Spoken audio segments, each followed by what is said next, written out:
Kamsiyochukwu, you are getting old. You will be 30 years old soon, and you are still single. Get yourself a man. Fortunately for you, you are beautiful, hard-working, and every man's dream. I would advise you to stop chasing away the men who want to date you. Give a man a chance in your heart before it is too late, Aeni said to her best friend. Kamsi laughed. Aeni, no man in this village is good enough for me, she said. I have everything I need. I cannot imagine myself marrying an ordinary palm wine seller or hunter. She laughed loudly. Not me, my dear. Not in this era. When the right time comes, the right man will come for me. You never know what the gods have planned for me, she said as she took her clothes off the rope. You know I've already told you my opinion, Ekene said. I still cannot understand how you turned down Obina's marriage proposal. He is handsome and every girl's dream. Girls would do anything to have him as a husband, yet you refused to marry him. Oh well, I wish you well, Ekene said. Kamsiyochukwu, have you heard? Mazi's first son from the city is back, and I heard he is now wealthy and ready to get married, Ekene said. Do you mean he is ready to get married? That means I have found myself a husband, Kamsiyochukwu said. I will quickly get dressed up so we can go and welcome him. Besides, his father and mine are best friends. When they got to Chief Mazi's compound, there were a lot of ladies who were also there to greet the city boy. Some were there to throw themselves at him, hoping he would like them and marry them. But unfortunately, they got it all wrong. Mazi's son, named Azubuike, was a man of integrity who knew what he wanted, and he would go for it. Of all the many girls that came to greet him, Azubuike noticed Aeni, even though Kamsiyochukwu was trying to get his attention. His mind was focused on Aeni. Aeni was just an ordinary, simple girl who lived with her grandmother after her mother died during childbirth and her father abandoned her. No one would ever think that as wealthy as Azubuike was, he would even glance at Ekene, let alone love her. After talking for a while, he drove Kamsiyochukwu and Ekene to their houses. He could not get his mind off Ekene as he slept that night. What is troubling you, my son? Azubuike's mother asked him. Why are you awake at this time of day? I am fine, Mama, he said. I think you should go back to bed, Azubuike told his mother. As Azubuike and Kamsiyochukwu got to know each other better, Azubuike thought Kamsiyochukwu was not a bad person after all. He felt she was educated and would make a good wife, so he decided to settle for Kamsi. After much conversation with Azubuike, Kamsiyochukwu said, I don't think Azubuike and I are a good match. He is not romantic, he stammers. He doesn't have as much money as I have. He is too tall, dark, and too good to be true. I want a bad boy, not too tall, nice, overly wealthy, and not from this town. Aeni interrupted her. Kamsi, are you sick? Are you listening to what you are saying? Just 1 week of talking to Azubuike and you are already complaining? You are unbelievable. Are you behaving this way intentionally or out of greed? Kamsi, I love you and I want the best for you, Aeni continued. No man is perfect. All you have to do is understand your man and mold him into the kind of man you want. But if you can't do that, it means you have to mold your own man yourself. Aeni looked at Kamsiyochukwu angrily.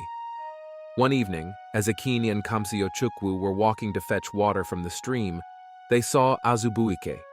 He tried talking to Kamsiyochukwu, but she ignored him and walked away. Aeni talked to Azubuike and apologized, saying she would talk to her friend. She covered up that Kamsi was in a bad mood. As Aeni and Kamsi got closer to the stream, they saw an old woman trying to get water from the stream. When she saw them, she called to Kamsi to help her, but Kamsi refused, claiming the old woman was too dirty for her to get close to.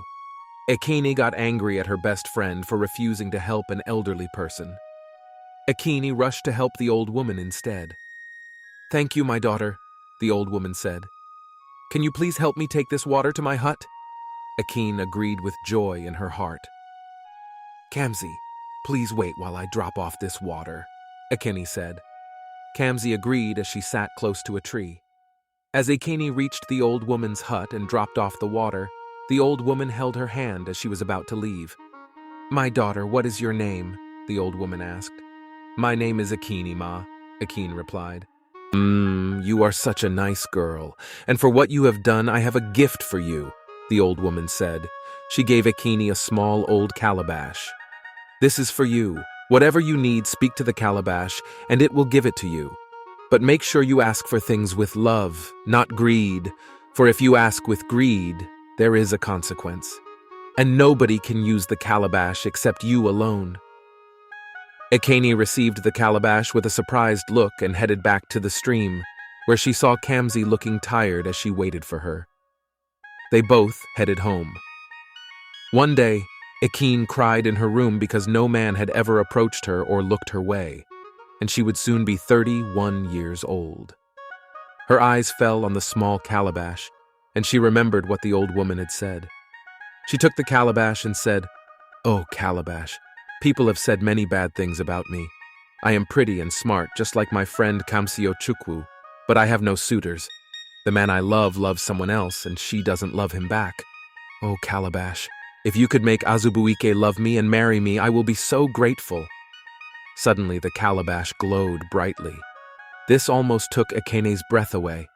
She was surprised, but at the same time, she felt reassured that everything would be okay.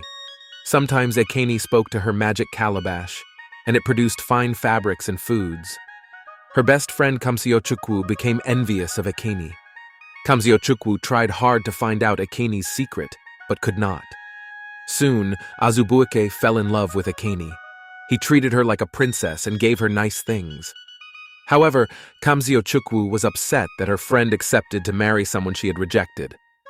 Kamsiyochukwu said to Aeni, "So you finally threw yourself at my vomit. Well, I hope he can take care of you, because if you come to me crying, I won't listen. I will advise you to leave that broke guy." One day, Kamsiyochukwu overheard Aeni talking to the magic calabash. She realized this was Akene's secret. Kamsiyochukwu thought, "Ah, Aeni, see who I called my friend. She allowed me to suffer. I am 30 already with no man. I know what to do." That night, while Aeni went to meet her lover, Kamsiyochukwu snuck into her room. She took the magic calabash and ran home. She locked her doors and windows and spoke to it. "Magic calabash, I am 30 with no suitor. I am beautiful with everything a woman could dream of. I need a sweet, tall, wealthy husband, the most unique man every woman would die for." She spoke angrily and greedily, and the calabash glowed. Kamsiyochukwu felt sleepy and slept. The next morning, fear gripped her. She saw a man as tall as the calabash with a scary face and big eyes. The magic calabash had given her the opposite of her greedy request. Kamsiyochukwu cried loudly as her short calabash-like husband followed her everywhere she went. The villagers mocked her. All her dreams of getting the perfect husband were ruined. Aeni felt sorry for her, but there was nothing she could do.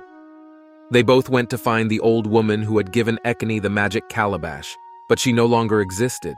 This meant Kamsiyochukwu would have to live with and love her crazy calabash husband. Kamsiyochukwu regretted never accepting Azubuike's marriage proposal. She learned that love and marriage do not revolve around money and physical appearance.